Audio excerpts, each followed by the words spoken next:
Hello, good evening.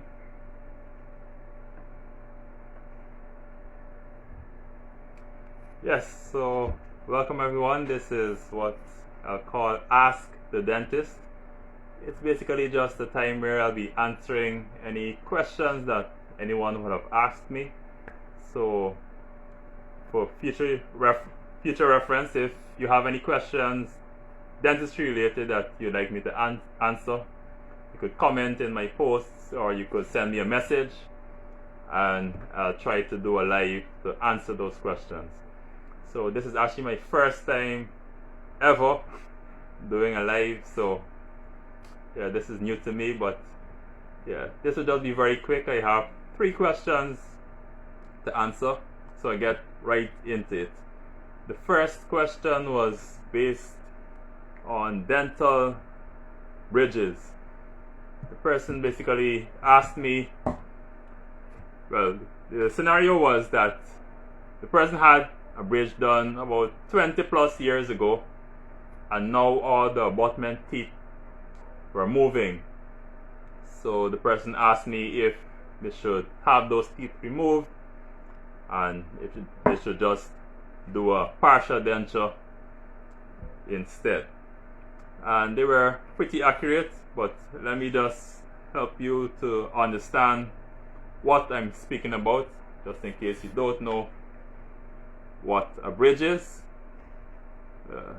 This right here in my hand is what we would call a 3-unit bridge. They're basically 3 crowns sealed together.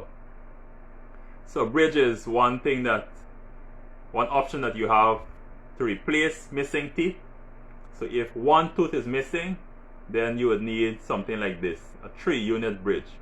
So there's 1 crown for the space that is missing, the tooth that is missing, and the other crown will have to go on the tooth in front of that missing tooth and behind that missing tooth.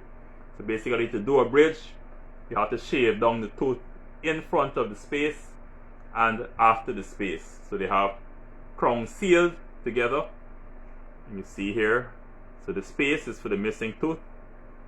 The tooth in front of it is shaved down a bit to make some space. The one behind it, the same thing. So these 3 crowns would go together. They're sealed. So you replace that missing tooth by having those crowns that are sealed together. So it's a fixed something. So that's a bridge. That in this case is a 3-unit bridge. That's replacing the 1 missing tooth.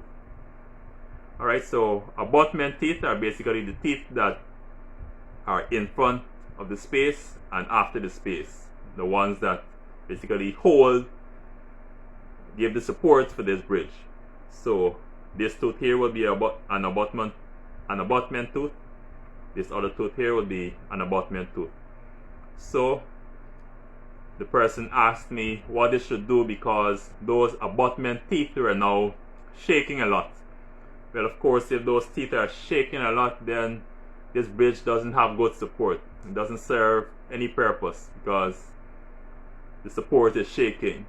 So unfortunately, this bridge will need to be removed, and since these teeth are shaking a lot, the only thing that is left to do is to have them extracted. So these 2 teeth will be extracted. So now you have, yes, you'll have the space that you had before and the 2 other extractions, so you have a space of 3 teeth. So the person asked me if they should do a partial denture now to replace those 2 abutment teeth that they had extracted. But yes, the partial denture is the quickest, it's the fastest, it's the easiest replacement. Generally, to replace teeth, it's either a denture or a bridge or implants. Implants would be generally the most natural or the best replacement, but they're also the most expensive. So a partial denture is the cheapest option, it's also the quickest option, it's also the easiest option to replace those missing teeth. So that was the first question. The abutment teeth were shaking, what should they do? Well, the only thing left now would be to remove those abutment teeth, and then you could do a partial denture to replace those teeth. Alright, so the next question was based on a filling. A person had a filling done about 5 or 6 months ago.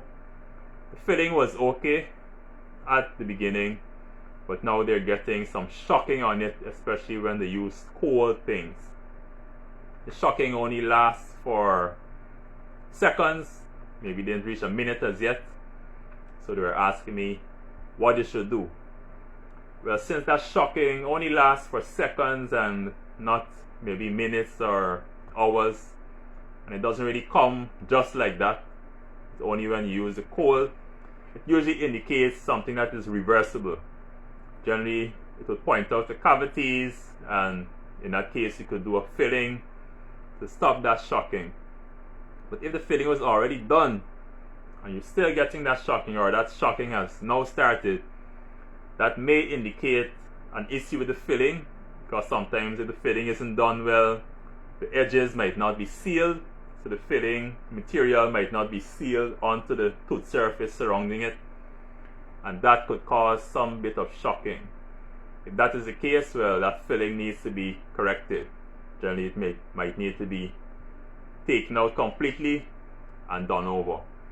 But if that is not the case, the filling seems fine and you're still getting some shocking on it, then the safest option to try first would be just to rub what we call a desensitizer on that tooth. It's something created specifically for sensitivity in teeth. So you could rub that desensitizer on the tooth and see what happens. If that stops all the sensitivity, well, that's good. Nothing else is needed.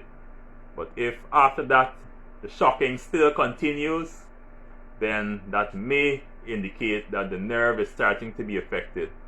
Especially if it was a deep filling done, it could have been close to the nerve, and that nerve could now be acting up.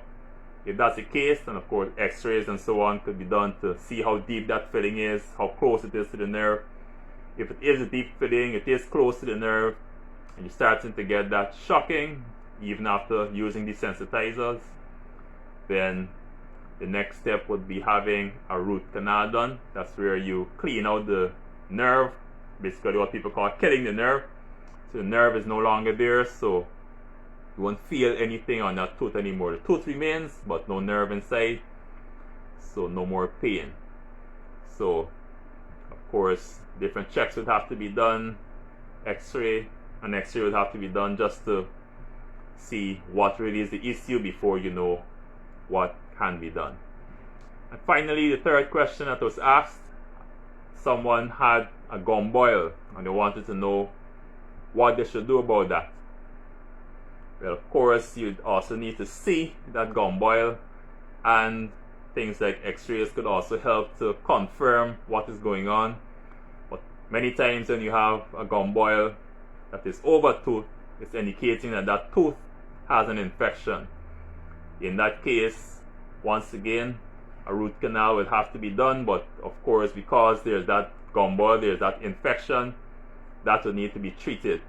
So the patient could be put on antibiotics to get rid of that infection, and following that, they would have to do a root canal to drain all of that infection, to clean out that nerve that would have been causing that infection, and do the restoration after. So the tooth remains there again, but there's no nerve, and you get to save that tooth rather than having it extracted. So once again, of course, we will need to see that gum boil, do our checks to ensure that it is indeed the tooth that is causing it, and once so, we will know what to do.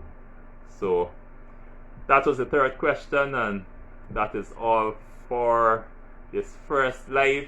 If you do have any other dental questions, feel free to comment, feel free to message, and I'll try to do a live as soon as possible to answer those questions. Of course, your identity also could remain hidden. As you would notice, I did not call any names this evening, so no one needs to know who you are.